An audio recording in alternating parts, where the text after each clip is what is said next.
Good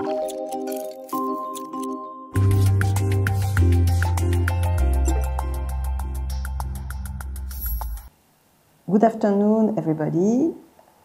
Today, for the webinar of the French Network for Autoimmune and Auto-Inflammatory Disease, FAE2R, I will speak about disease associated with JAK1 mutations. I am Sophie Georgin-Lavialle from Paris, Tenon Hospital, France. We will firstly, briefly, see the JAK-STAT pathway.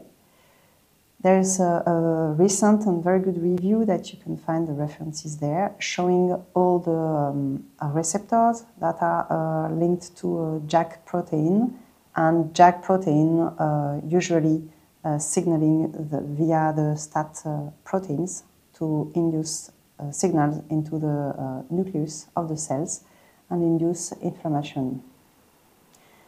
Recently, several mutations involving JAK-STAT genes were described. Some of them will activate in excess the JAK-STAT pathway, especially gain of function, symbolized here by the color orange-red.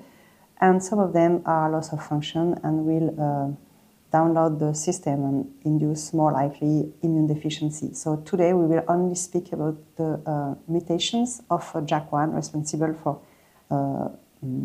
hyperinflammation. And usually they are gain of function mutations. In those JAK-STAT signaling pathway, you can find the two-dimension little drawing on the lower side of the slide, showing that some mutations, gain of function, are more likely auto-inflammatory, autoimmune, whereas some loss of function are more likely immune deficiency. And today we'll speak about JAK1 gain of function, and at the end I will just evocate some differential diagnoses with a STAT6 and STAT3 gain of function mutation. On the same review, you can find the different diseases that were recently described. The ones that are gain of function are written in red, whereas the ones that are more likely loss of function are written in blue. And there can be a nice like Venn diagram with all the features of those diseases, clinical and biological feature. And you can see that JAK1 gain of function is kind of close to STAT6 gain of function. So that's the reason why I will try to show you the specificity of the disease. How were JAK1 mutations discovered? The first publication was in 2017 by Delbel. It's a Canadian group, and they described one family, the mother and two sons, with a JAK1 mutation, gain of function. They all displayed allergy disease with atopic dermatitis, hypereosinophilia, and colitis.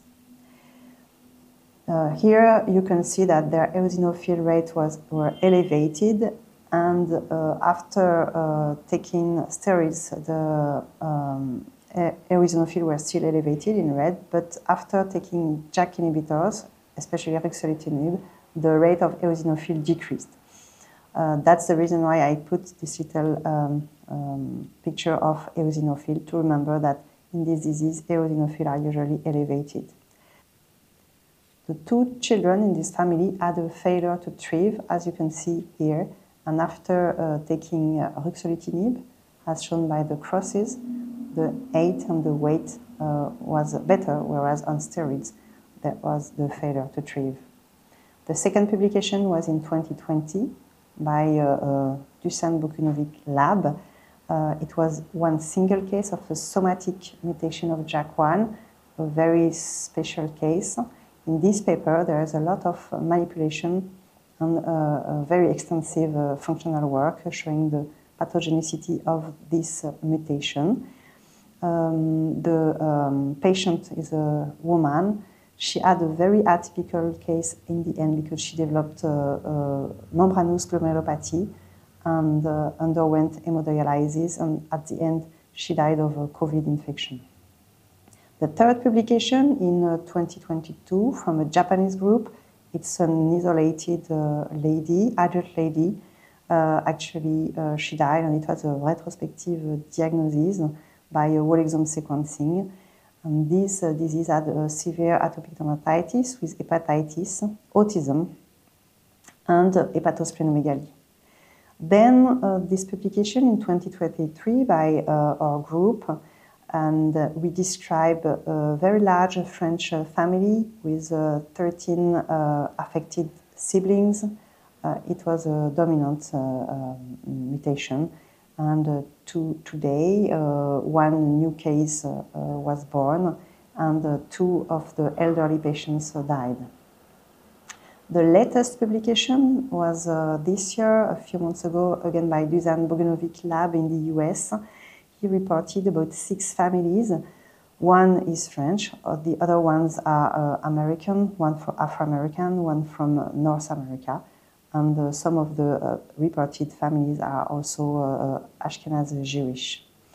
Altogether, after those publications, you can see that the pathogenic mutant in JAK1 are located in various domains of the gene. And what can we learn today from the published cases of JAK1-associated disease? The cases are mostly dominant.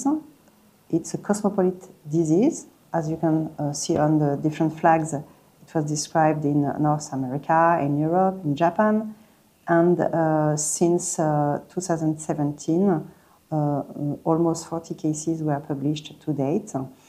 Here you can see the repartition of the cases. Most of cases are originating from France, 24, and the other majority are from North America. The transmission is dominant. It is mostly germinal, but there is this one somatic cases described by our American colleague.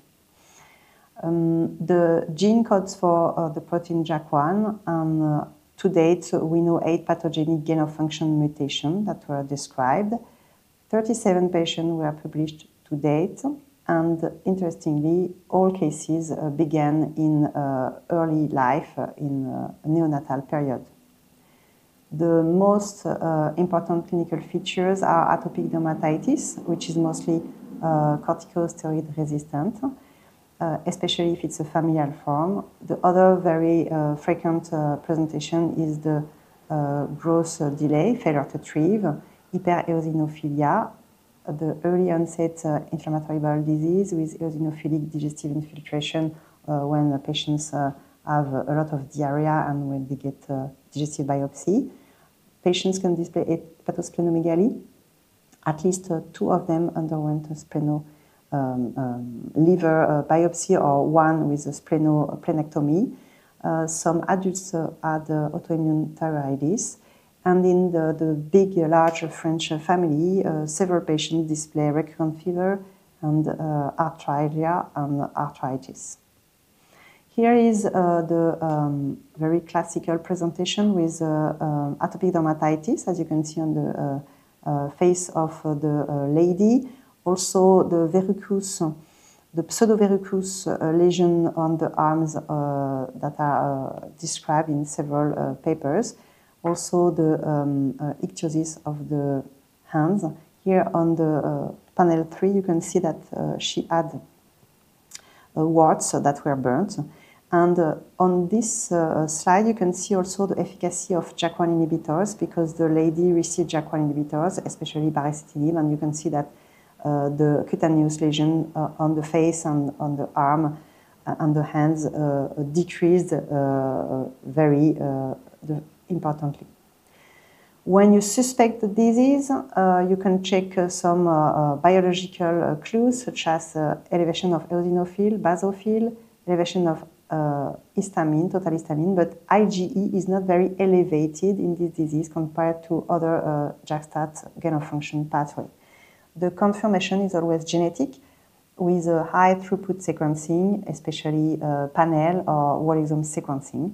And if you know the disease in the family and you suspect a new siblings, then you can perform singular sequencing targeting only the exon where the variant was detected in the family.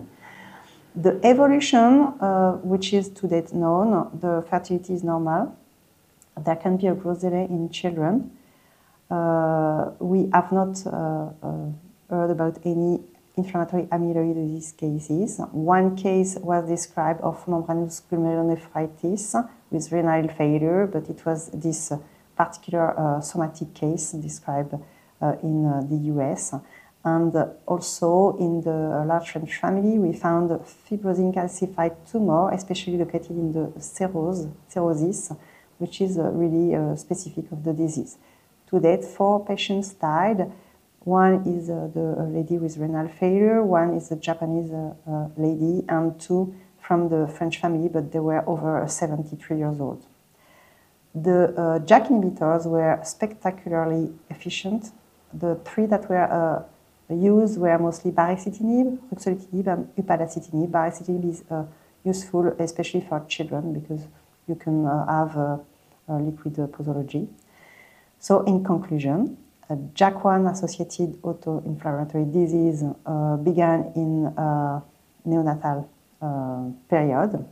The main features are atopic dermatitis, especially corticosteroid resistant and in a familial form, failure to treat, hypereosinophilia, early onset IBD, pathosplenomegaly, and autoimmune thyroiditis.